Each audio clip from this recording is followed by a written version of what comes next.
나영은 부모님의 침실 거울 앞에 서서 자신의 수수한 원피스 자락을 초조하게 만지작거렸다. 25해의 인생, 그리고 이제 그녀는 결혼을 앞두고 양가 부모님의 상견례라는 중요한 순간을 맞이하고 있었다. 하지만 오늘 하루는 단순한 만남이 아닌 진정한 시험대가 될 것 같았다. 엄마, 정말 이게 옳은 일이에요? 나영은 중년의 여인을 돌아보며 물었다. 조용히 옷장을 들여다보던 그 여인은 나영의 어머니 박지현이었다. 품위 있는 얼굴과 차분한 회색빛 눈동자를 지닌 그녀는 가장 단정한 옷을 골라내는 순간에도 고고한 우아함을 잃지 않았다. 딸아, 네가 원해서 우리가 여기까지 온 거야.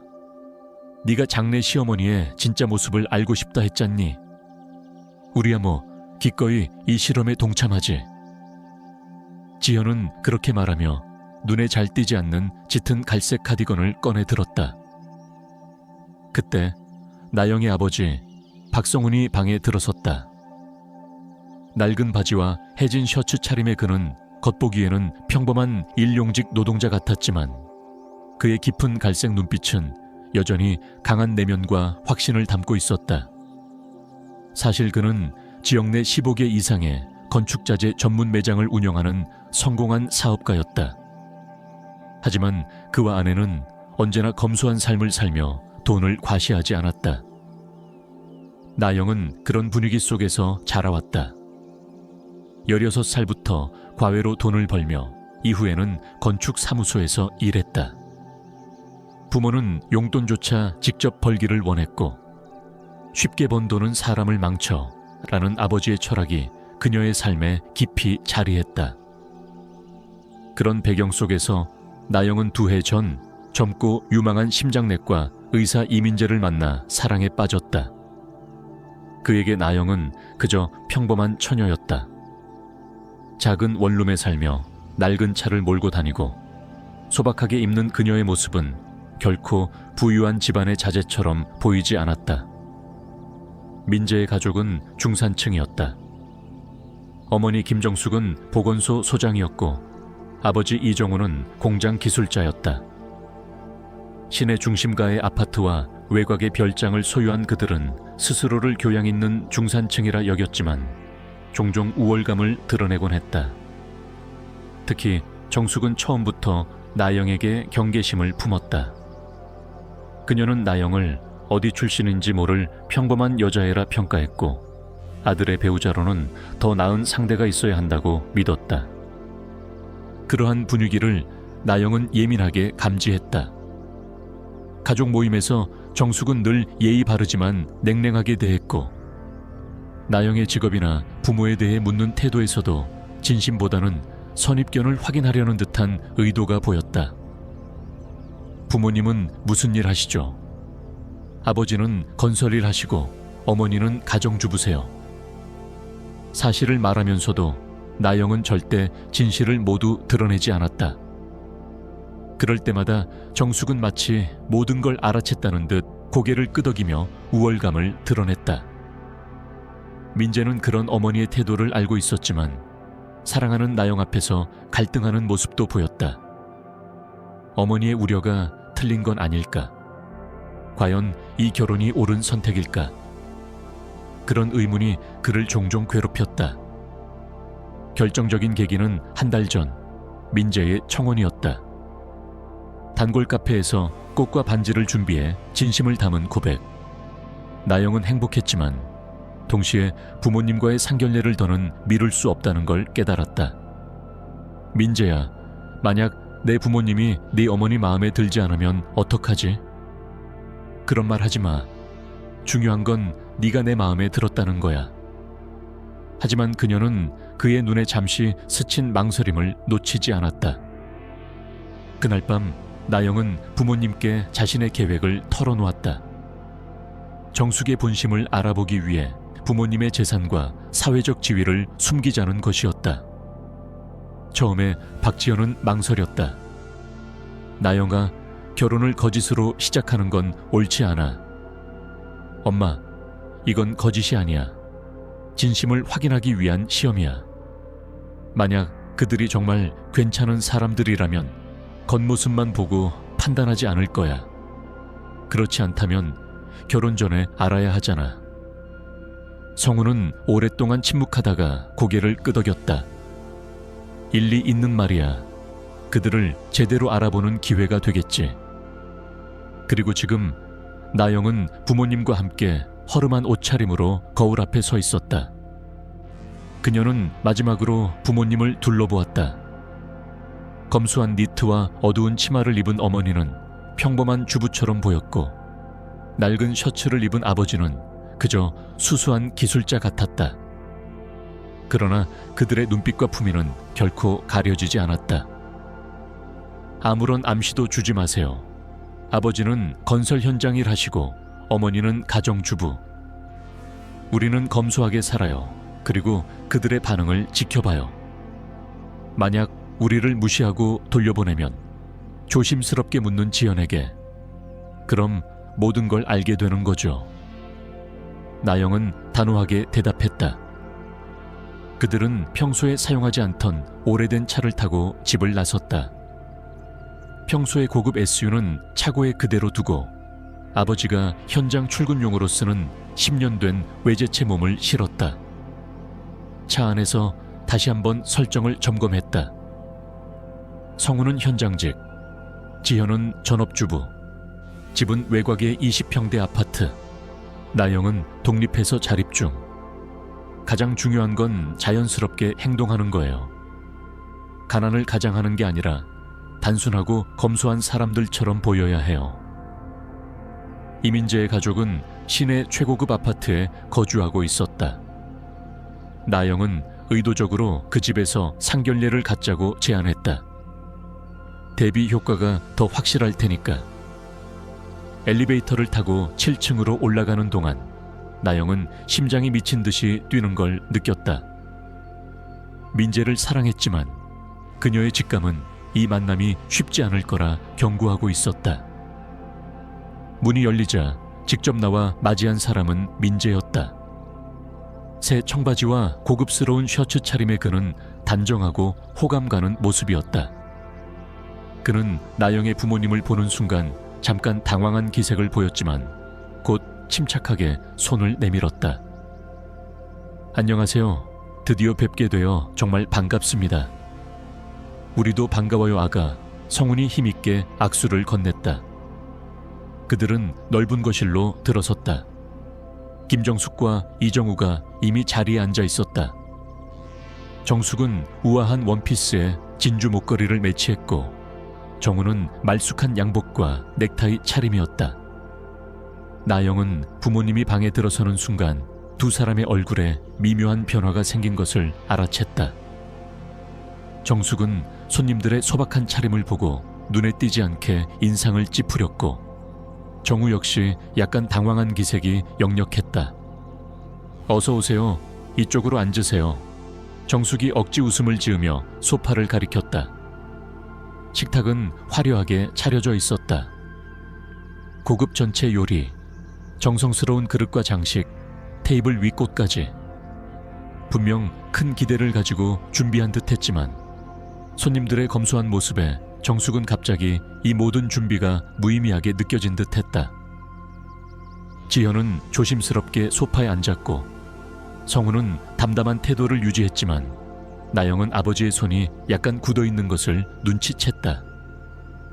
자, 그럼 본격적으로 인사를 나눠야죠. 정숙이 다소 억지스러운 미소로 말을 꺼냈다. 민재가 당신들 얘기를 많이 했어요.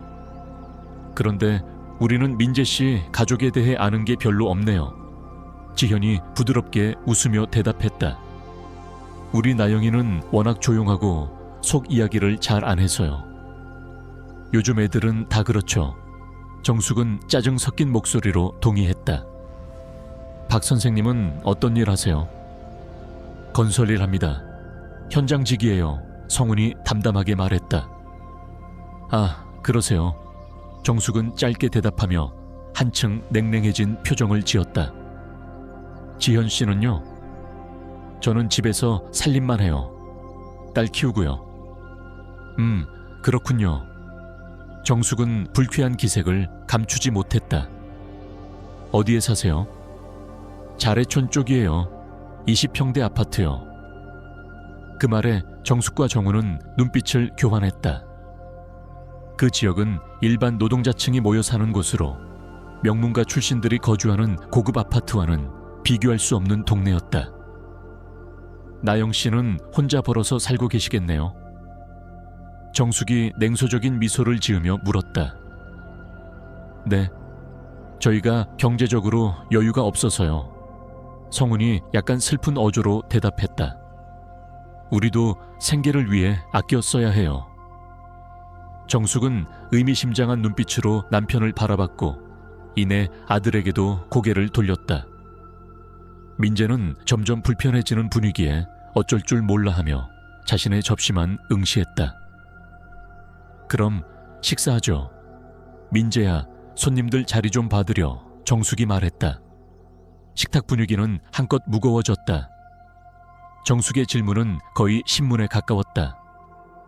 성훈의 직장에 대해, 사는 집의 상태에 대해, 건강 상태나 병력까지 은근히 캐물었다. 결혼식 비용은 어느 정도 생각하세요? 지현은 당황해서 대답하지 못했고 성훈이 대신 입을 열었다. 우리가 할 수 있는 만큼 하죠. 중요한 건 두 사람이 행복한 거니까요. 그럼 대부분 우리 쪽에서 부담해야겠네요. 정숙의 목소리는 얼음처럼 차가웠다. 나영은 속에서 분노가 끓어오르는 것을 느꼈다. 그녀는 민재를 바라봤지만 그는 여전히 말없이 숟가락만 들고 있었다. 저희도 조금이나마 보탤 생각입니다. 성우는 품위를 잃지 않으며 말했다. 보탠다니요? 정숙은 멈추지 않았다. 죄송하지만 옷차림만 봐도 여유가 없으신 것 같은데요. 그런 상황에서 무슨 도움이 되겠어요? 무거운 침묵이 흐르며 분위기는 얼어붙었다. 지현의 얼굴이 창백해졌고 성훈의 주먹은 꽉 쥐어졌다. 하지만 그 순간 민재의 얼굴에 수치심이 떠올랐다. 엄마, 그만하세요. 그가 마침내 입을 열었다. 뭐가 그만이야? 정숙이 격앙되었다. 지금 엄마가 하시는 말씀이 우리 집에 온 손님들께 너무 무례하잖아요. 나는 단지 진실을 알고 싶을 뿐이야. 우리가 어떤 사람들과 한 가족이 되는지 알아야지. 진실요? 민재는 씁쓸하게 웃었다. 엄마가 말하는 진실은 사람의 겉모습이잖아요. 외모, 옷, 통장 잔고. 그런 것만 보고 판단하는 게 진실이에요. 나영은 그런 민재를 놀라운 눈으로 바라봤다. 그는 평소보다 훨씬 단호하고 뚜렷한 확신에 찬 목소리를 내고 있었다. 박 선생님, 박 여사님. 민재는 나영의 부모님을 향해 고개를 숙였다. 죄송합니다.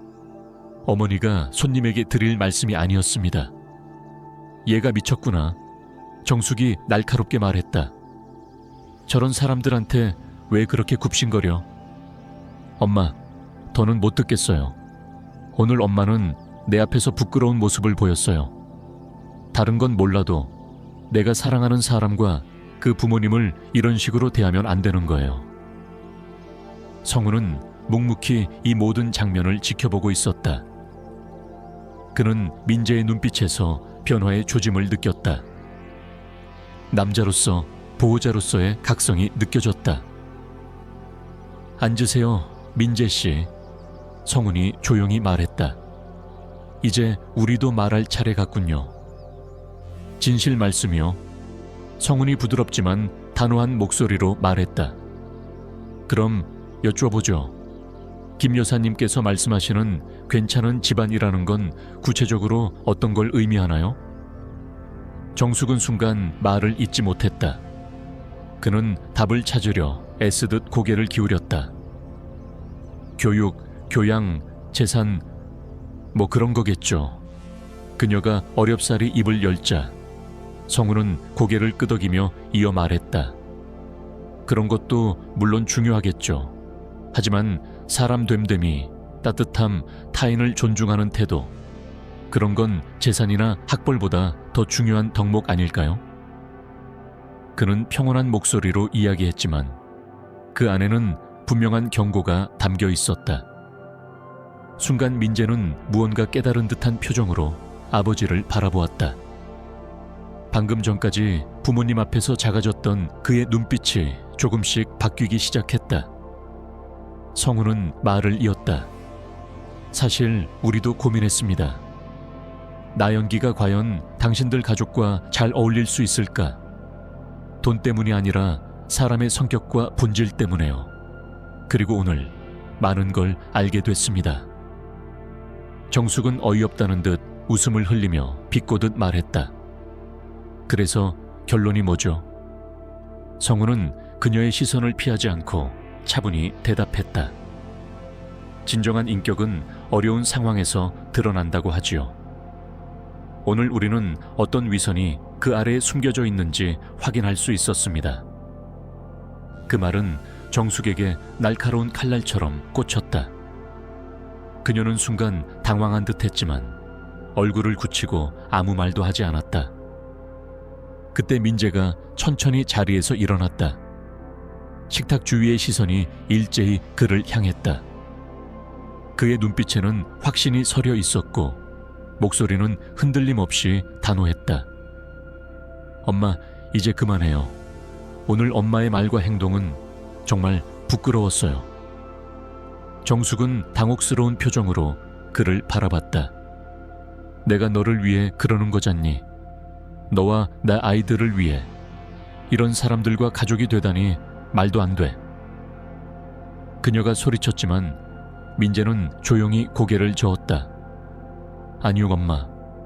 엄마는 오늘 오히려 내가 사랑하는 사람들과의 관계를 망치려 했어요. 그건 사랑이 아니라 통제이고 욕심이에요. 그 순간 성우는 지연을 향해 고개를 끄덕였고 그녀는 조용히 가방에서 얇은 서류 폴더를 꺼냈다. 김 여사님, 그녀가 차분한 목소리로 말을 건넸다. 여기 저희 부부의 부동산 서류가 있습니다. 정숙은 멍하니 그녀를 바라보다가 얼떨결에 그 서류를 받았다. 이게 뭐죠? 그녀가 당황스럽게 묻자 성훈이 직접 설명했다. 시 외곽의 400제곱미터 규모의 전원주택, 도심에 있는 세 채의 아파트, 호숫가 별장, 그리고 본인이 운영하는 건축자재, 유통회사의 자산 내역입니다. 제가 단순한 현장직이 아니라 건설월드라는 회사를 운영하고 있습니다. 식탁에 정적이 흘렀다. 민재는 말을 잃은 듯 앉은 자리에 굳어 있었고 정숙은 서류를 넘기며 입술을 떨었다. 그럼 왜 이렇게 차려입고 오셨어요? 민재가 어렵게 질문하자 나영이 그의 옆에 앉아 조용히 손을 잡으며 말했다. 내가 부탁했어요, 민재야. 진짜 당신의 가족이 어떤 사람들인지 알고 싶었거든요. 그리고 당신이 어떤 사람인지도. 날 시험한 거야. 그는 놀란 듯 물었다.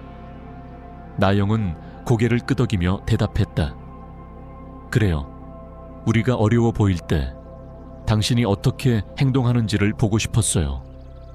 그 순간 당신이 엄마의 편을 들었다면 나는 이 결혼을 다시 생각했을지도 몰라요. 하지만 당신은 우리를 지켜줬어요.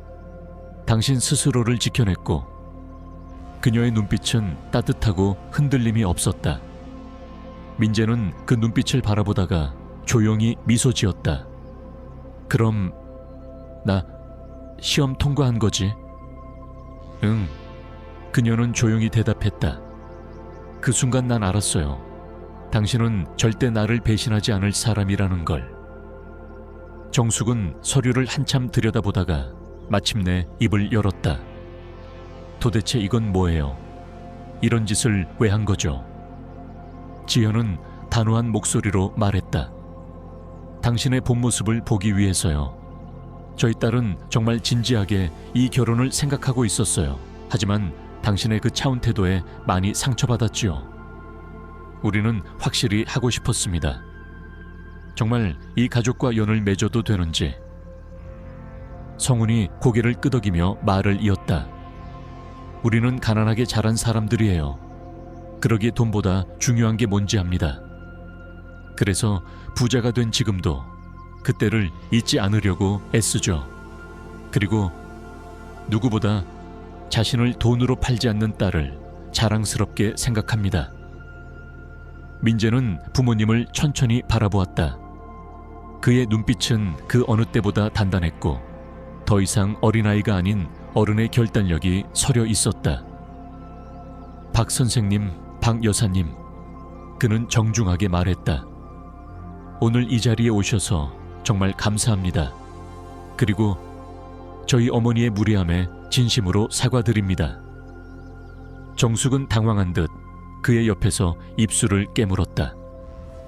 성우는 조용히 그를 바라보다가 고개를 끄덕였다. 괜찮습니다. 오늘 우리는 중요한 걸 봤어요. 그리고 당신이 우리 딸을 지킬 수 있는 사람이라는 걸 확인했습니다. 정숙은 침묵 끝에 입을 열었다.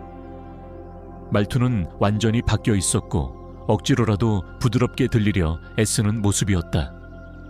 아이고, 그랬군요. 오해가 있었던 것 같네요. 이런 일이 생길 줄은 정말 몰랐어요. 우리 다시 처음부터 시작할 수 있을까요? 그녀의 표정은 누그러졌지만 그 말 속에 담긴 계산된 목적은 숨기지 못했다. 성우는 그런 속내를 읽는 듯 조용히 고개를 끄덕이며 말했다. 시작할 수 있습니다. 다만 조건이 있습니다. 정숙은 얼떨떨하게 되물었다. 조건이요? 지연이 부드럽지만 단호한 목소리로 말했다. 첫째, 앞으로 아이들 삶에 간섭하지 않을 것. 둘째, 어떤 형태로든 금전적 도움을 요청하지 않을 것. 셋째, 우리 가족을 있는 그대로 존중할 것. 이 세 가지가 지켜지지 않으면 더 이상 관계를 유지하기 어렵습니다. 정숙은 다급하게 고개를 끄덕이며 대답했다. 물론이에요. 그렇게 하죠. 정말이에요. 그 순간 나영이 조용히 말했다. 그리고 하나 더 있어요. 결혼식은 저희가 직접 준비하고 비용도 저희가 전부 부담할 겁니다. 어머니는 준비 과정에 개입하지 않으셔도 돼요. 정숙은 말문이 막힌 듯 입을 열지 못했다. 제가 도우려는 건 순수한 마음이었어요. 그녀가 말하자 나영은 차갑게 고개를 저었다. 오늘 있었던 일을 생각하면 더 이상 어머니의 도움이 필요하다고 느끼지 않아요. 죄송하지만 저희 결혼식은 저희의 방식대로 하겠습니다. 정숙은 뭔가 더 말하려다 민재의 단호한 시선을 보고 입을 다물었다. 그의 눈에는 명확한 선이 그어져 있었다. 엄마, 민재는 조용히 그러나 분명한 어조로 말했다. 오늘 엄마는 내가 알던 사람과 많이 달랐어. 그리고 솔직히 실망했어. 하지만 아직 늦지 않았다고 믿고 싶어. 정말 우리와 함께하고 싶다면 오늘 이후 행동으로 보여줘야 해. 정우는 그제야 조심스럽게 입을 열었다. 여보, 민재 말이 맞아. 우리가 너무 무례하게 행동했어. 박 선생님, 박 여사님, 진심으로 사과드립니다. 성우는 고개를 끄덕이며 말했다. 사과는 말이 아니라 행동으로 증명되는 법입니다. 오늘 일이 끝이 아니라 시작이 되길 바랍니다. 잠시 뒤 결혼식 이야기가 다시 나오자 정숙은 아쉬움을 삼키며 조심스럽게 물었다. 혹시 신부 웨딩드레스 고르는 건 도와드릴 수 있을까요? 나영은 단호하게 말했다. 그건 엄마랑 할 거예요. 제 진짜 엄마요. 정숙은 할 말이 없어진 듯 시선을 돌렸고 민재는 그녀를 향해 조용히 말했다. 엄마, 오늘로 엄마는 결혼식 준비에서 완전히 손을 떼는 거야. 이해했지? 정숙은 속이 뒤틀리는 듯 했지만 더는 반박하지 못했다. 그러나 그녀의 머릿속에서는 여전히 어떻게 이 가족과 가까워질 수 있을까? 이 재산을 어떻게 우리 쪽으로 끌어올 수 있을까 하는 계산이 멈추지 않았다. 혹시 민재를 건설회사에 일하게 하실 생각은 없으신가요? 그녀가 조심스레 물었지만 민재가 먼저 반응했다. 엄마, 그는 날카롭게 외쳤다. 지금 무슨 말을 하는 거야? 정숙은 멈추지 않았다. 아니, 의사 생활 힘들지 않니? 장인어른 회사면 안전하고 수입도 많고. 그때 성훈이 그녀의 말을 끊었다. 민재 씨는 훌륭한 의사입니다. 그 직업은 고귀하고 가치 있죠. 제 회사는 가족에게 일자리를 제공하기 위한 공간이 아닙니다. 우리 회사는 누구든 자신의 힘으로 일하는 사람들이 모인 곳이에요. 정숙은 무안한 듯 입을 다물었지만 속으로는 분노와 아쉬움이 교차하고 있었다. 그럼 신혼집은요? 따로 마련하셨나요? 그녀가 다시 물었고 지연이 조용히 미소 지으며 대답했다. 도심에 있는 새 아파트를 하나 선물할 겁니다. 인테리어도 마쳤고 가구도 다 들여놨어요. 신혼집으로 부족함 없을 겁니다. 정숙은 순간 기쁨이 얼굴에 떠오르는 걸 숨기지 못했다. 어머, 정말요? 어머, 감사합니다. 그럼 저희도 가끔 그 집에 놀러 가도 되겠죠? 하지만 민재는 차가운 눈빛으로 어머니를 바라보았다. 엄마, 만약 또 그런 말 하면 앞으로 우리 집 출입 못하게 할 거야. 그 말에 정숙은 등골이 오싹해졌다. 자신이 이제 진짜 경계 밖에 있다는 걸 알게 된 것이다. 엄마, 이제 진짜 그만해. 민재는 한 단어 한 단어를 눌러 말하며 어머니를 똑바로 바라보았다. 지금 이 순간 엄마가 우리 인생에서 어떤 위치를 차지하게 될지가 정해지는 거야.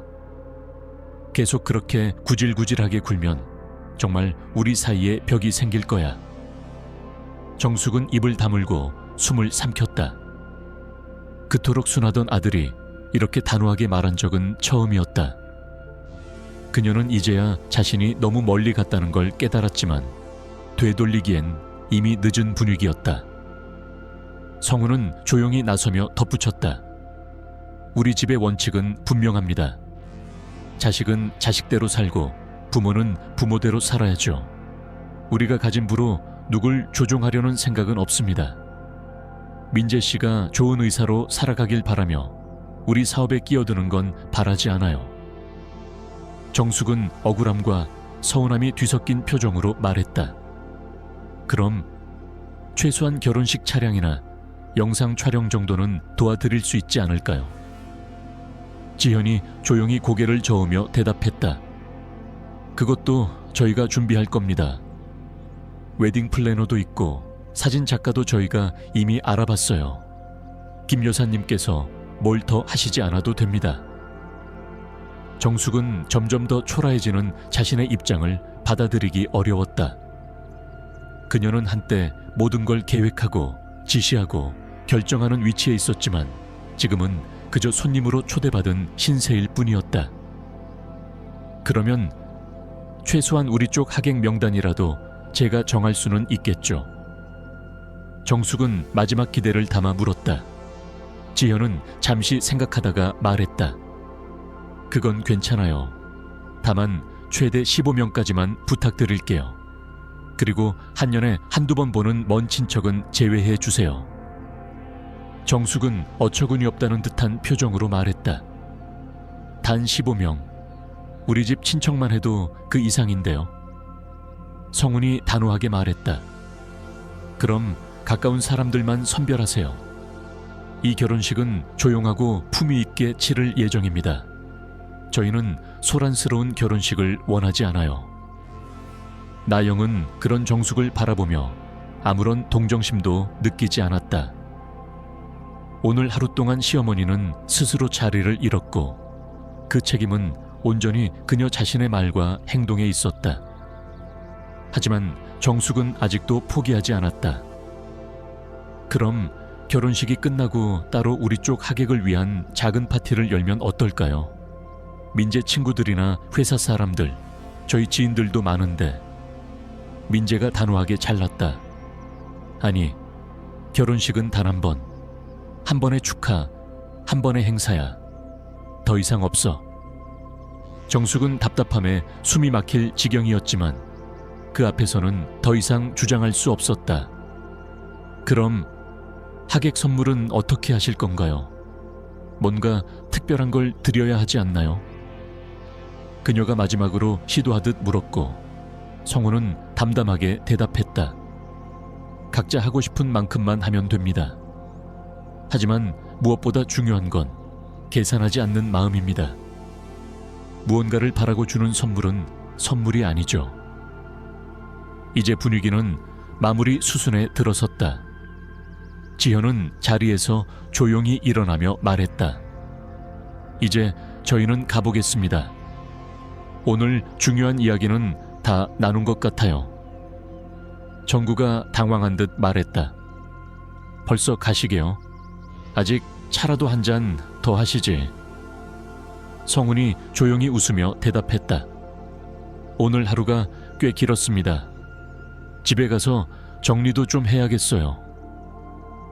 엘리베이터 앞까지 배웅한 민재는 진심을 담아 인사했다.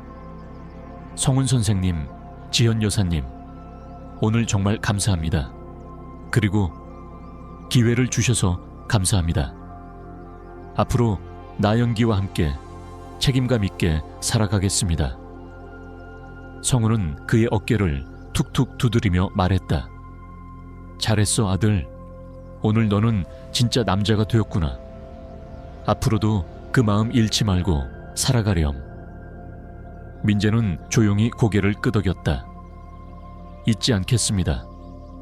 나연기를 지키는 건 이제 제 몫이니까요. 엘리베이터 문이 닫히자 민재는 천천히 거실로 돌아왔다. 부모는 여전히 테이블에 앉아 있었다. 정숙은 피곤한 듯 상을 정리하며 묻기 시작했다. 그래서 어떻게 할 생각이야? 민재는 한참 그녀를 바라보다가 말없이 대답했다. 난 정말 어리석었어. 이런 좋은 사람을 거의 놓칠 뻔했어. 하지만 다행이야. 아직 늦지 않았으니까. 정숙은 애써 웃으며 말했다. 그래, 다행이지. 근데 그 사람들 생각보다 훨씬 대단하더라. 그렇게 잘 사는 줄은 몰랐어. 민재는 어이없다는 듯 쓴웃음을 지었다. 엄마, 아직도 그 얘기야? 엄마는 지금도 본질을 못 보고 있어. 중요한 건 그들의 재산이 아니라 그 재산을 어떻게 대하느냐야. 정숙은 말이 없었고 민재는 천천히 말했다. 오늘 내가 가장 크게 배운 건 돈보다 중요한 게 있다는 거야. 그게 바로 사람의 마음이고 존엄이고 책임감이야. 그리고 나영이 부모님은 그런 걸 가진 분들이야. 엄마랑 우린 아직 많이 부족하고. 정숙은 말없이 고개를 숙였고 속으로는 여전히 억울한 감정이 끓고 있었다. 하지만 이제는 감히 입 밖으로 꺼낼 수 없다는 걸 본능적으로 알았다. 결혼식은 석 달 후 성훈과 지현의 계획대로 조용하고 아름답게 치러졌다. 손님은 딱 40명. 격식을 갖춘 레스토랑에서 은은한 생음악이 흐르고 계절 꽃들로 장식된 테이블이 분위기를 더욱 따뜻하게 만들었다.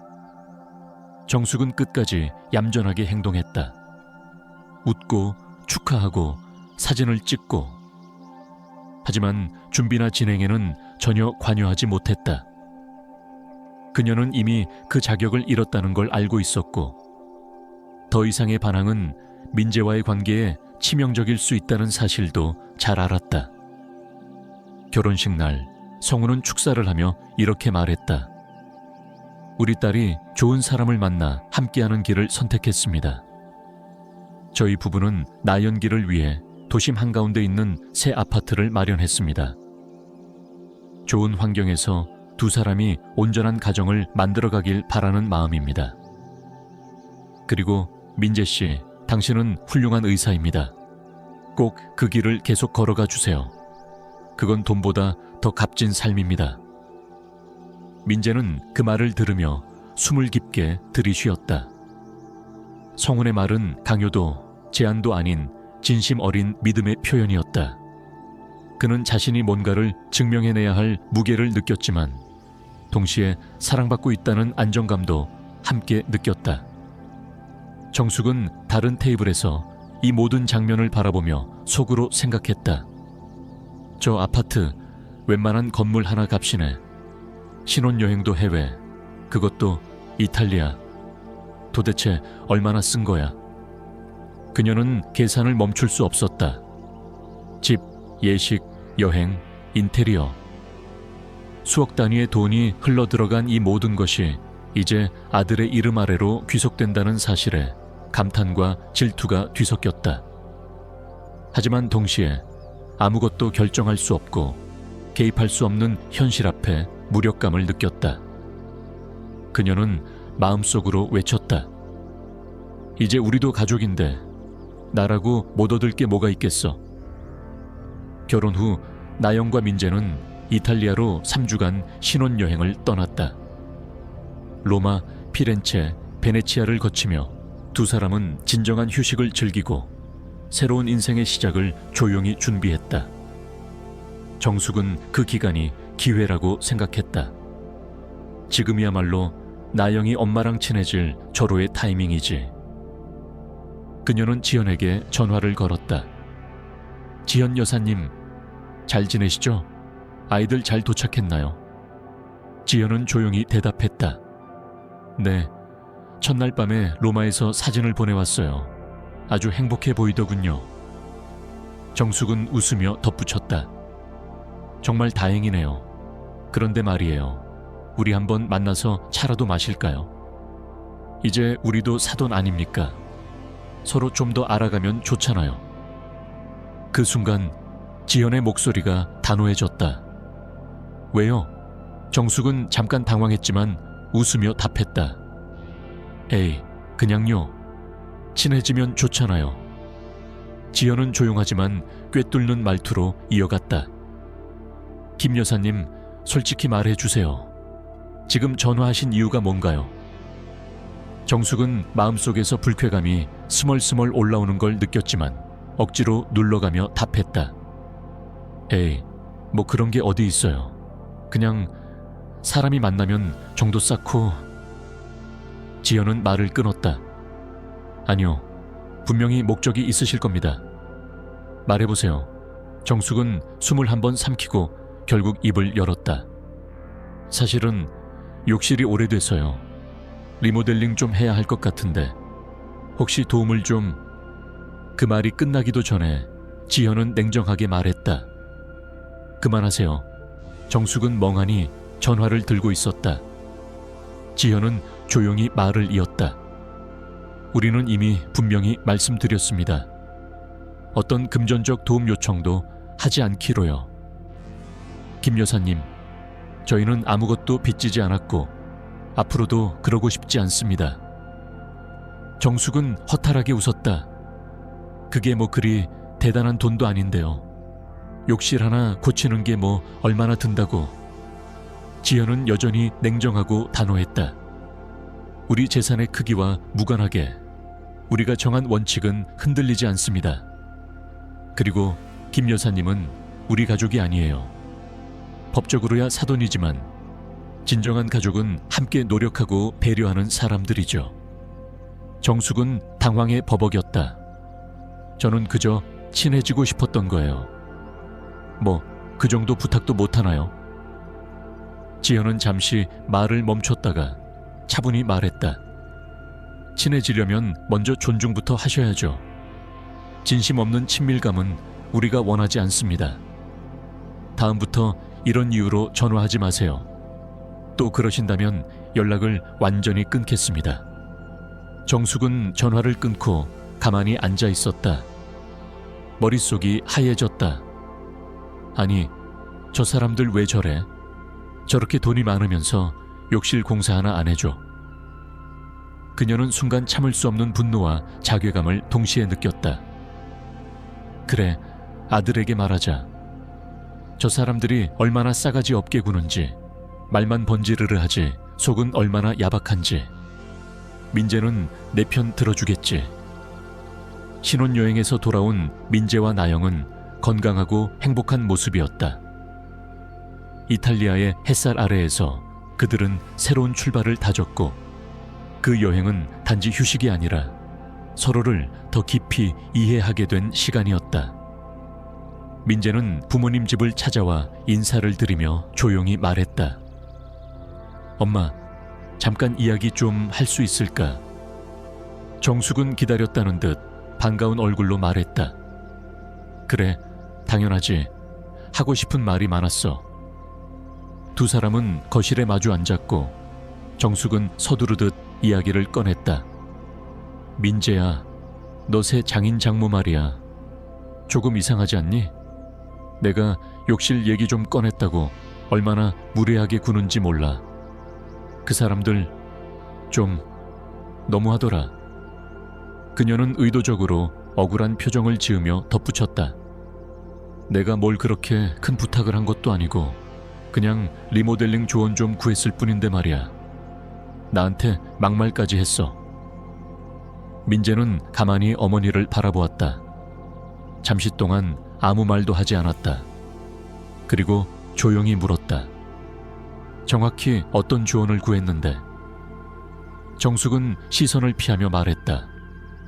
뭐 어디 타일이 괜찮은지, 수전은 어떤 브랜드가 좋은지 그런 거. 민재는 눈썹을 살짝 치켜올리며 다시 물었다. 정말 그게 다야? 정숙은 움찔했다. 그게 좀 힘들다고 말하긴 했지. 살짝 도움을 요청했을지도 모르지. 근데 그게 뭐 어때서? 그 순간 민재는 깊게 한숨을 쉬었다. 엄마, 우리 약속했잖아.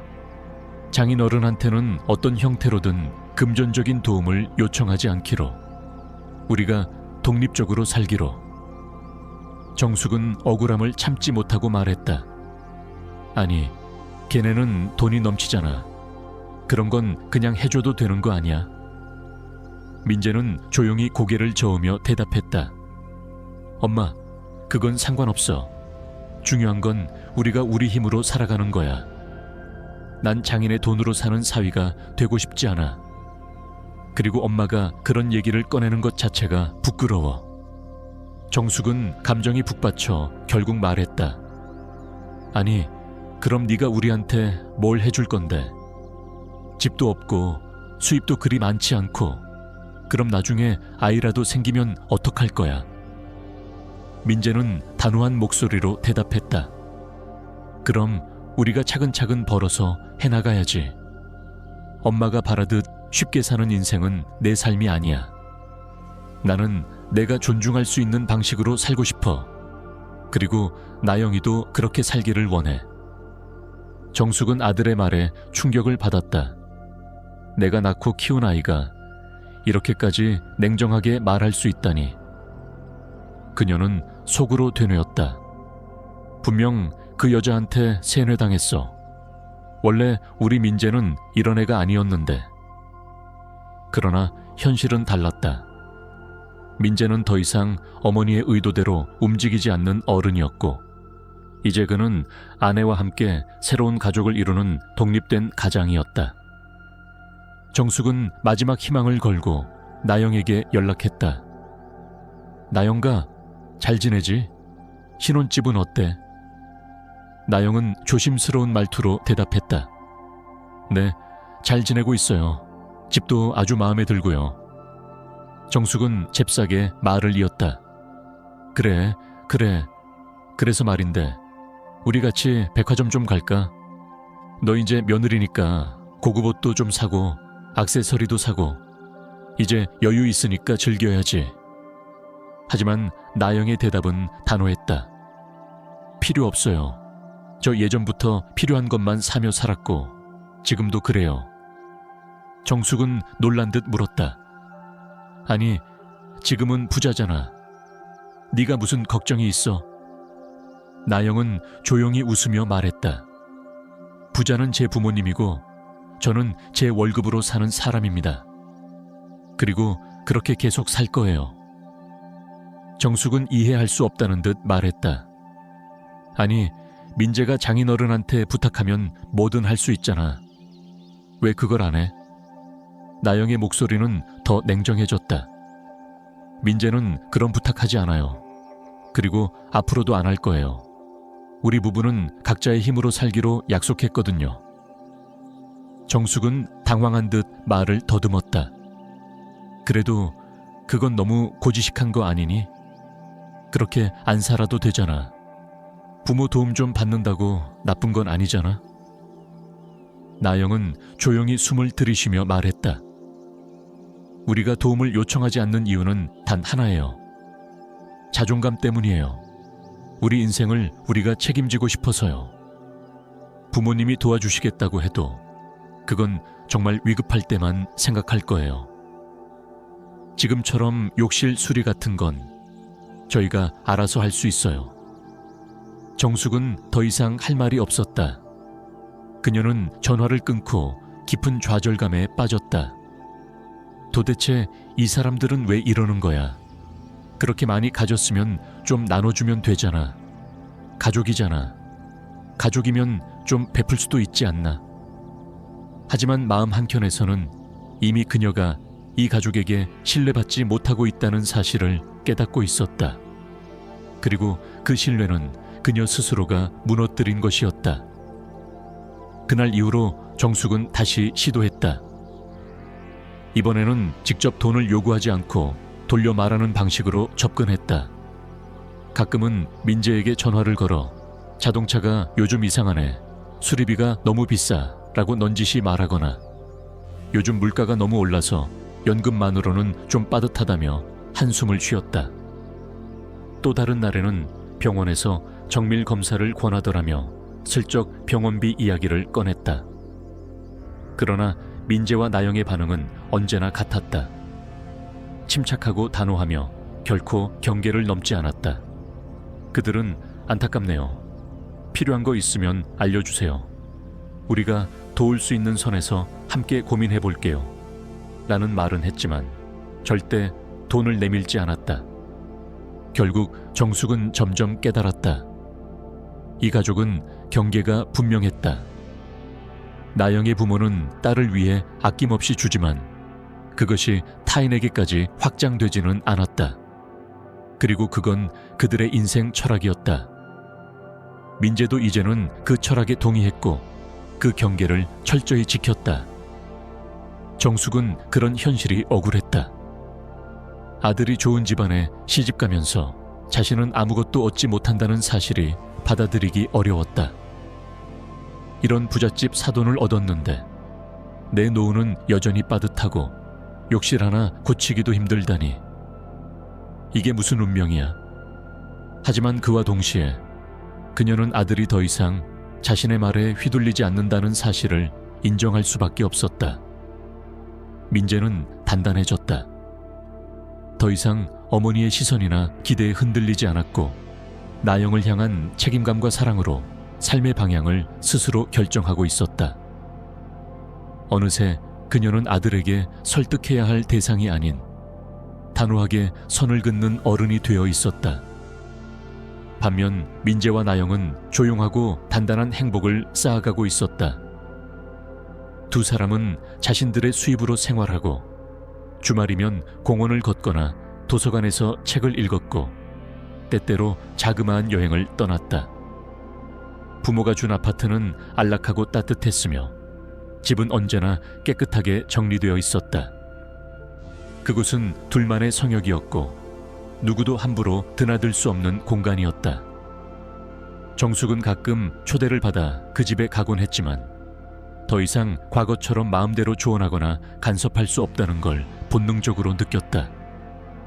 그녀는 초대받은 손님일 뿐이었다. 성훈과 지현은 만족스러워했다. 그들은 딸이 존중받으며 사는 것을 보며 안도했고 사위인 민재가 그 약속을 지키는 사람이라는 것에 감사를 느꼈다. 성우는 민재를 따로 불러 조용히 말했다. 민재야, 그동안 고생 많았다. 그리고 고맙다. 네가 우리 딸을 지켜줘서. 민재는 깊이 고개를 숙였다. 아버님, 앞으로도 나연기를 실망시키지 않겠습니다. 제 인생의 가장 소중한 사람입니다. 정숙은 그 모든 장면을 지켜보며 마음 한구석이 무거웠다. 언젠가 자신도 그 따뜻한 관계 안에 들어가고 싶다는 마음이 들었지만 동시에 자신이 그곳에 설 자리를 잃었다는 것도 알고 있었다. 그녀는 과거의 실수가 얼마나 결정적인 결과를 초래했는지 뒤늦게나마 깨달았지만 이미 너무 많은 다리가 끊겨 있었다. 이제 그녀가 할 수 있는 건 조용히 그들 곁에 머무르며 불필요한 말은 삼가고 주어진 만큼만 누리는 것이었다. 그리고 아주 가끔 그녀의 마음속 깊은 곳에서 조용한 한숨이 흘러나오곤 했다. 내가 그날 처음 만났을 때 조금만 더 다르게 대했더라면. 하지만 인생은 언제나 되돌릴 수 없는 타이밍에서 진실을 요구한다는 걸 이제는 그녀도 알고 있었다. 1년이 흘렀다. 그 사이 정숙은 몇 번 더 시도했다. 어느 날은 자동차 보험이 만기라며 부담을 토로했고 또 다른 날에는 물가가 너무 올라 식비가 걱정된다고 했다. 병원비, 보일러 수리, 명절 선물까지. 하지만 나영과 민재는 한결같았다. 정중하도에 단호하게 경계를 넘지 않았다. 처음엔 민재도 괴로워했지만 점차 확신을 갖게 되었다. 어머니를 돕는 것과 어머니의 기대를 전부 수용하는 것은 다르다는 걸 그는 이제 뚜렷이 구분할 줄 알았다. 정숙은 더는 요구하지 않았다. 대신 점점 침묵이 늘어났고 그 침묵 속에서 잃어버린 것들에 대해 곱씹는 시간이 많아졌다. 그녀는 자주 혼잣말로 중얼거렸다.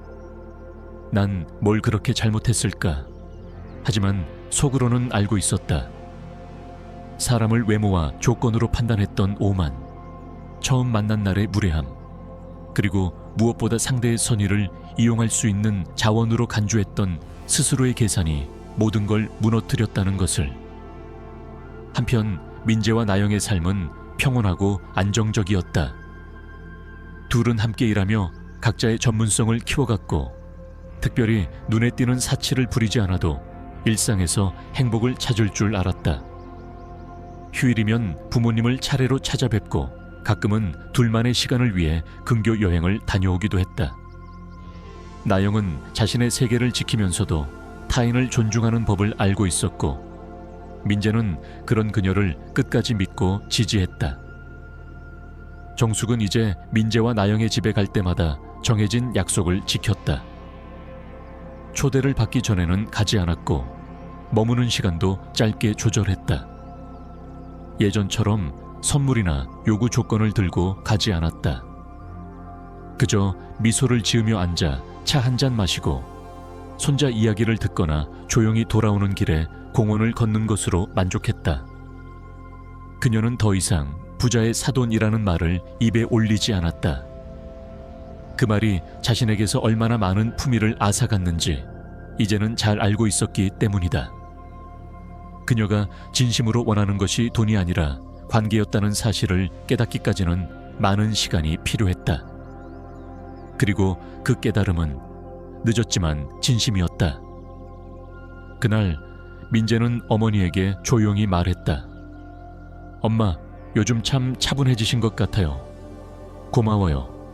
나영기도 좋아해요. 엄마가 요즘 조용히 배려해 주셔서. 정숙은 작게 웃으며 대답했다. 그래, 이제는 좀 깨달은 것 같구나. 내가 놓친 게 뭔지. 그녀의 눈빛에는 미안함과 고마움, 그리고 작지만 진실한 변화가 담겨 있었다. 민재는 어머니의 손을 살며시 잡으며 말했다. 엄마, 늦지 않았어요. 아직 함께할 시간이 많아요. 어느 날 저녁 정숙은 텅 빈 거실에서 조용히 앉아 있었다. 거실 창밖으로는 노을이 내려앉고 있었고 TV에서는 조용한 클래식 음악이 흘러나왔다. 그녀는 혼잣말처럼 중얼거렸다. 가장 귀한 것은 요구하지 않아도 스며드는 것이구나. 그녀는 문득 나영의 말이 떠올랐다. 진짜 가족은 줄 것을 계산하지 않아요. 그냥 있는 그대로 받아주고 함께 하려고 하죠. 그때는 그 말이 추상적으로 들렸지만 이제는 너무나 구체적이고 선명했다. 그녀는 조용히 눈을 감고 작게 미소 지었다.